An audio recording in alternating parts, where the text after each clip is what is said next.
हरे कृष्णा, राधे राधे। स्वागत है आपका आपके अपने YouTube चैनल व्रत कथा प्रभास में। मित्रों, चैत्र मास की कृष्ण पक्ष की एकादशी को पाप मोचनी एकादशी कहा जाता है। इस बार पाप मोचनी एकादशी को लेकर काफी कंफ्यूजन है। आप लोगों के कई सारे प्रश्न आए हैं मेरे पास कि पाप मोचनी एकादशी तो 25 मार्च को प्रातःकाल 5:05 पर आरंभ होगा। तो आपने अपनी वीडियो में ऐसा क्यों कहा है कि आप एकादशी का व्रत 26 मार्च को रखे हैं? क्योंकि हम गृहस्थ हैं तो हमें एकादशी वाले दिन ही एकादशी का व्रत करना चाहिए। तो मित्रों, आज के इस वीडियो को आप पूरा जरूर देखिए, क्योंकि आज के इस वीडियो में हम आपको जितने भी आपके संशय है, जितने भी आपके कंफ्यूजन है, आज के इस वीडियो में दूर होंगे। चाहे आप गृहस्थ हो या आप सन्यासी हो या साधु हो, दसवीं बिंध्या एकादशी किसी को नहीं रखना चाहिए। तो दसवीं बिंध्या एकादशी क्या होती है वो भी आज के इस वीडियो में हम आपको बताएंगे, और साथ ही एकादशी का पारण कब करना है।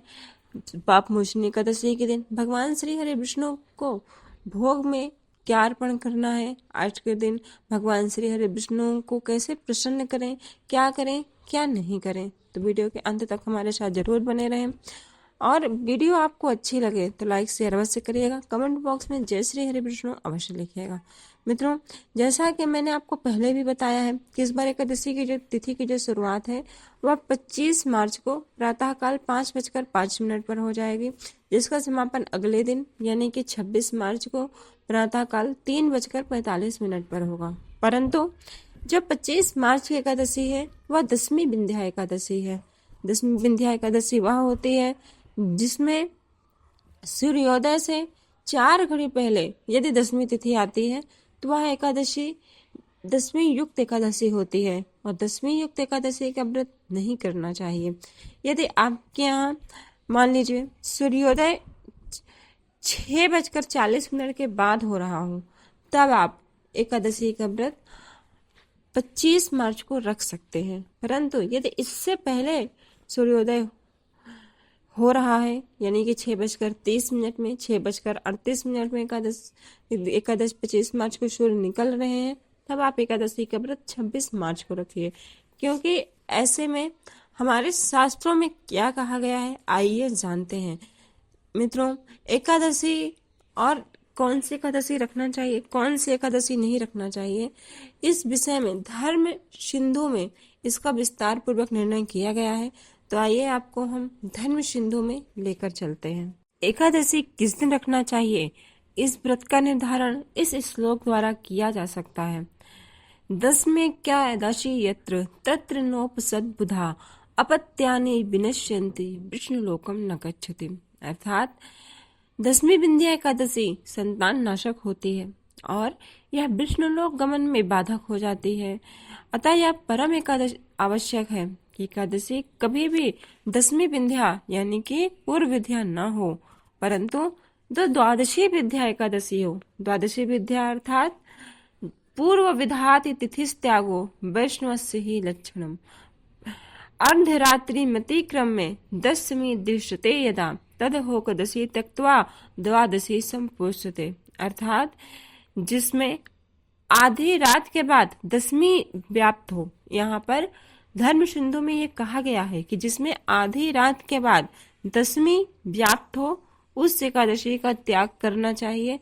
और फिर कौन सी एकादशी रखना चाहिए, द्वादशी संपोष्यते, अर्थात जिसमें द्वादशी तिथि हो अरुणोदय काल में ऐसी एकादशी का व्रत, ऐसी द्वादशी का व्रत करना चाहिए, और इसका पारण त्रयोदशी तिथि में करना चाहिए।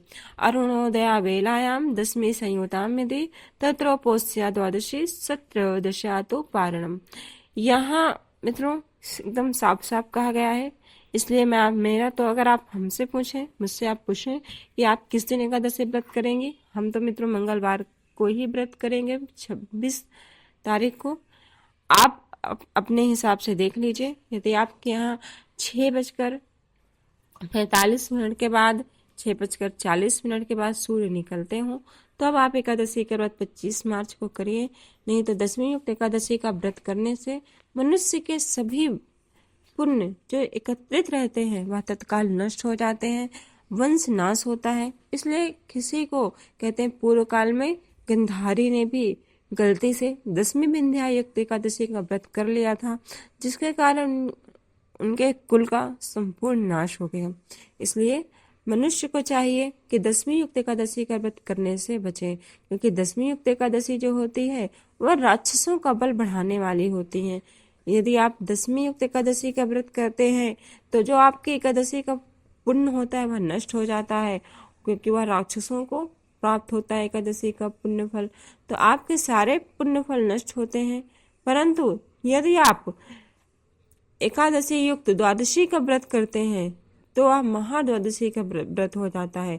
इस महाद्वादशी का व्रत करने से भगवान श्री हरि विष्णु अत्यंत प्रसन्न होते हैं। यदि मंगलवार को महाद्वादशी का व्रत करते हैं, जैसे कि इस बार एकादशी जो है वह सोमवार को रहेगी, मंगलवार को तो मात्र नाम मात्र का अरुणोदय काल में थोड़ी सी एकादशी है, फिर द्वादशी आ जाएगी। तो ऐसी द्वादशी को वंजली महाद्वादशी के रूप में जाना जाता है। ऐसी द्वादशी का व्रत करने से मनुष्य को 1000 एकादशी के बराबर पुण्य फल की प्राप्ति होती है। इसलिए हम आपसे यही कहेंगे कि आप एकादशी का व्रत 26 मार्च को रखें। मित्रों, अब एकादशी का पारण कब करना है आइए जानते हैं। मित्रों, एकादशी का पारण आप 27 मार्च को प्रातःकाल सूर्योदय के पश्चात 8:25 तक कभी भी कर सकते हैं। आज के दिन भगवान, यदि आपको एकादशी का व्रत 26 मार्च को रखना है तो एकादशी के एक दिन पहले ही व्रत के नियम का पालन करें। यानी कि एक दिन पहले 25 तारीख को, यदि 25 को व्रत कर रहे हैं तो 24 तारीख को एक समय भोजन करें, रात्रि में भूमि पर शयन करें, ब्रह्मचर्य का पालन करें।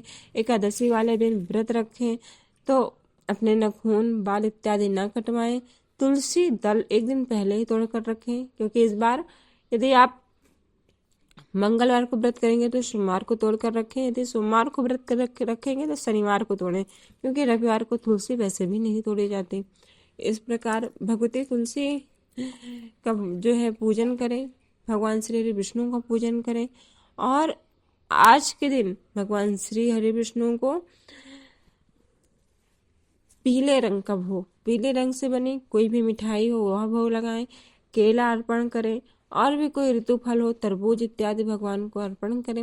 इससे भगवान श्री हरि विष्णु अत्यंत प्रसन्न होते हैं और घर में सुख शांति वैभव के साथ साथ समृद्धता भी आती है। तो मित्रों, उम्मीद है कि आज की ये वीडियो आपके लिए उपयोगी रही होगी। अगर वीडियो उपयोगी लगी हो तो कमेंट बॉक्स में जय श्री विष्णु अवश्य लिखें, और हमारे चैनल पर आप पहली बार आए हैं तो चैनल को सब्सक्राइब कर बेल आइकॉन प्रेस करना ना भूलें। मिलते हैं अगले वीडियो में, तब तक के लिए राधे राधे।